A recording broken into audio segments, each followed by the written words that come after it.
تدبیر یہ تھی کہ محبوب تم نکل جاؤ، ہم تمہیں یہ طاقت دیں گے کہ تم سامنے سے گزرو گے، کافی تم کو دیکھ نہیں سکیں گے۔ بے شک بے شک۔ اس معجزہ کا ذکر بھی قرآن پاک میں ہے۔ یہ دوسرا مقام ہے، قرآن سے معجزہ بتا رہا ہے، قرآن پاک میں یہ معجزہ موجود ہے۔ نبی کریم علیہ السلام اب نکل کر چلے، غار ثور میں پہنچے، 3 دن تک وہاں قیام کیا تھا۔ کافرین تلاش کرتے کرتے غار کے دہانے تک پہنچ گئے۔ حضرت ابو بکر صدیق رضی اللہ تعالیٰ عنہ اندر سے دیکھ رہے ہیں کہ کافرین تو یہاں تک پہنچ گئے۔ نبی کریم علیہ السلام سے کہنے لگے کہ آقا یہ کافرین یہاں تک پہنچ گئے، اب تو یہ ہمیں پکڑ لیں گے۔ سرکار بالکل اطمینان کے ساتھ بیٹھے تھے، اور آپ نے حضرت ابو بکر صدیق سے فرمایا لا تحزن ان اللہ معنا، اے ابو بکر غم نہ کرو، اللہ ہمارے ساتھ ہے۔ اللہ تبارک و تعالیٰ نے جس طریقے سے ان کافروں کی آنکھیں اندھی کر دی، اسی طرح یہاں بھی آنکھیں اندھی کر دے گا۔ وہاں بھی یہ مجھے نہیں دیکھ سکے، یہاں بھی نہیں دیکھ سکیں گے۔ اب دیکھیے کہ جن کی آنکھوں میں اللہ تبارک و تعالیٰ وہ بصارت اور وہ طاقت، دیکھنے والی طاقت دیتا نہیں ہے، تو وہ قریب جاتے بھی نہیں نظر آتے نہیں، قریب میں موجود ہیں پھر بھی نبی نظر انہیں نہیں آتے، قریب جانے کے بعد بھی نظر نہیں آتے۔ اللہ تبارک و تعالیٰ نے اس معجزہ کا ذکر فرمایا تو فرمایا اِلَّا تَنْصُرُوهُ فَقَدْ نَصَرَهُ اللَّهُ اِذْ أَخْرَجَهُ الَّذِينَ كَفَرُوا ثَانِيَ اثْنَيْنِ إِذْ هُمَا فِي الْغَارِ اِذْ يَقُولُ لِصَاحِبِهِ لَا تَحْزَنْ إِنَّ اللَّهَ مَعَنَا فَأَنزَلَ اللَّهُ سَكِينَتَهُ عَلَيْهِ وَأَيَّدَهُ بِجُنُودٍ لَّمْ تَرَوْهَا۔ اللہ تبارک و تعالیٰ معجزہ کا ذکر فرما رہا ہے کہ اللہ تبارک و تعالیٰ نے اپنے پیارے محبوب کو یہ جو معجزہ دیا تھا، قرآن پاک میں اس کا ذکر دیکھیں موجود ہے۔ اب سرکار چلے، مدینہ المنورہ پہنچ گئے۔ سرکار جب مدینہ منورہ پہنچے تو وہاں بھی معاملہ تھا کہ معجزہ کا اظہار کچھ لوگ مطالبہ کرتے رہتے تھے، کچھ لوگ چاہتے تھے۔ نبی کریم علیہ السلام غزوہ بدر میں تھے، کافروں کی تعداد زیادہ تھی، مسلمانوں کی تعداد کم تھی۔ ایسی صورت میں مسلمان سرکار کے پاس آئے اور آن کر کہنے لگے کہ آقا اب یہ تعداد کم ہے ہماری اور یہ کافرین زیادہ تعداد میں موجود ہیں، آقا اگر ہماری مدد غیبی نہ ہوئی تو یہ تو ہمیں کچل کر رکھ دیں گے۔ نبی کریم علیہ السلام نے جو کچھ کرنا تھا وہ آپ کیا آپ نے۔ قرآن پاک اس کے اندر یہ موجود ہے کہ سرکار نے ایک مٹھی خاک لی اور ایک مٹھی خاک لے کر کافروں کی طرف پھینک دی۔ سارے کافرین اپنے آنکھوں سے مٹی صاف کرنے میں لگ گئے، ادھر اللہ تبارک و تعالیٰ نے مسلمانوں کی مدد فرما دی۔ یہ معجزہ ہے نا سرکار کا، قرآن پاک میں بیان ہو رہا کہ یہ سرکار کا معجزہ ہے۔ یہ دیکھیے اتنے معجزات قرآن میں موجود ہیں، ان کو معجزہ ہی نظر نہیں آتا۔ یہ قرآن پاک کو تلاوت کرتے نہیں اور کہتے ہیں کہ ہم لوگ صرف قرآن کی بات کرتے ہیں۔ بات وہی کہتا ہے جنہیں عقل نہیں، وہ کہتا عقل کی بات کرو۔ جنہیں قرآن سمجھنا نہیں آتا وہ کہتے ہیں قرآن فہمی کی بات کرو۔ جنہیں قرآن کو ترجمہ، جن کو قرآن کا ترجمہ نہیں آتا وہ کہتے ہیں کہ نہیں صرف ترجمہ کی بات کرو، تفسیر کی بات مت کرو۔ دیکھیں نبی کریم علیہ السلام کا یہ معجزہ قرآن میں موجود ہے۔ وَمَا رَمَيْتَ اِذْ رَمَيْتَ وَلَٰكِنَّ اللَّهَ رَمَىٰ۔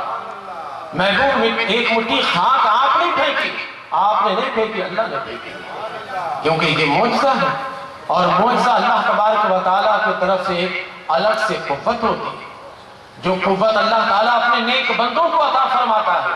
تو یہ معجزہ بھی قرآن پاک میں موجود ہے اور ایک عظیم معجزہ جس سے اب تک فلسفی بھی جان نہیں چھڑا سکے، مناطقہ بھی جان نہیں چھڑا سکے، بڑے بڑے محققین اس میں پھنس کر رہ گئے، وہ بھی جان نہیں چھڑا سکے۔ میرے نبی صلی اللہ علیہ وسلم کا ایک عظیم معجزہ، معجزہ معراج قرآن میں موجود ہے۔ نبی کا یہ معجزہ ہے کہ سرکار مدینہ علیہ السلام آسمان پر گئے اور یہ نبی کریم علیہ السلام ایک اتنا لمبا سفر کر کے واپس تشریف لائے۔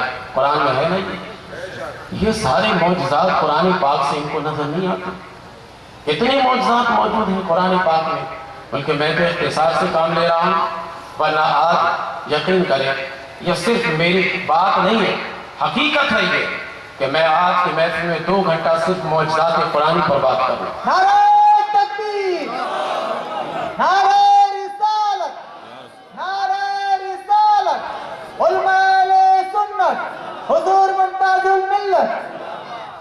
معجزہ کی بات کر کے 1-2 حدیث شریف پیش کر کے میں اپنے گفتگو ختم کروں گا اور 1 گھنٹہ وقت ہو جائے گا۔ نبی کریم علیہ السلام کے معجزات میں سے ایک معجزہ کا ظہور غزوہ احد کے موقع پر بھی ہوا تھا۔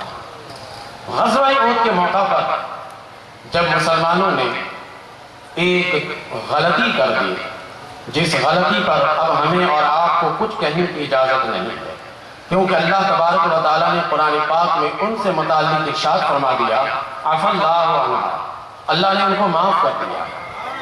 جب اللہ نے معاف کر دیا ہے انہیں، تو اب ہمیں اور آپ کو کچھ کہنے کی ضرورت نہیں ہے۔ ایک چھوٹی سی غلطی کی وجہ سے مسلمانوں کو کافی نقصان ہوا، بہت زیادہ نقصان اٹھانا پڑا۔ وہ نقصان اس قدر انہوں نے اٹھائے کہ تھک مار کے مسلمان بیٹھ گئے، اب ہمت ہار رہے تھے کہ ایسی صورت میں نبی کریم علیہ السلام نے اللہ تبارک و تعالیٰ سے دعا کی، تو اللہ تبارک و تعالیٰ نے ان مسلمانوں پر ایک نیند طاری کر دی۔ اِذْ يُغَشِّيكُمُ النُّعَاسَ أَمَنَةً مِّنْهُ وَيُنَزِّلُ عَلَيْكُم مِّنَ السَّمَاءِ مَاءً، کہ یہ پورے معجزات سے متعلق موجود ہے کہ جب ان کو نیند نے ڈھانپ لی، نیند مکمل طور پر انہیں آئی، تو سو کر جب اٹھے تو بہت تر و تازہ اٹھے، بالکل چاق و چوبند اٹھے۔ تو یہ تمام تقریباً مفسرین کرام کہتے ہیں کہ یہ میرے نبی صلی اللہ علیہ وسلم کا معجزہ ہے۔ یہ جو اونگ آ جانا، نیند آ جانا، یہ نبی کریم علیہ السلام کا معجزہ تھا کہ سرکار مدینہ علیہ السلام نے جب دیکھا کہ میرے غلام ہمت ہار رہے ہیں، ہمت توڑ رہے ہیں، تو ایسے موقع پر نبی کریم علیہ السلام کی دعا کی برکت سے اس معجزے کا اظہار ہوا تھا۔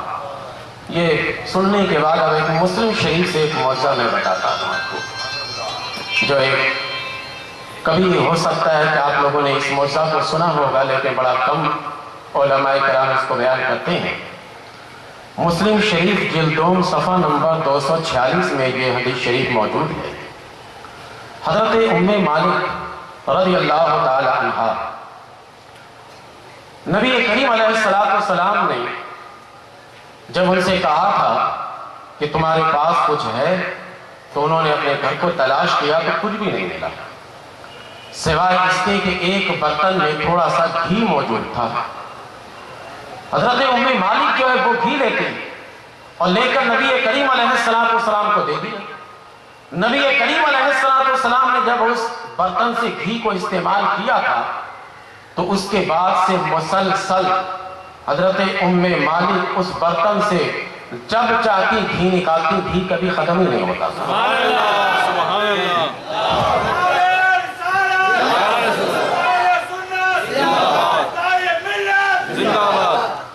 گھی کبھی ختم ہی نہیں ہوتا تھا، نکالتے رہتے وہ۔ ایک دن پتہ نہیں ان کو کیا ہوا، انہوں نے برتن میں سے گھی کو نچوڑ کر نکالا، اس کے بعد سے پھر اس کے اندر گھی دوبارہ نہیں آیا۔ نبی کریم علیہ السلام کی بارگاہ میں آئے اور آن کا سارا ماجرا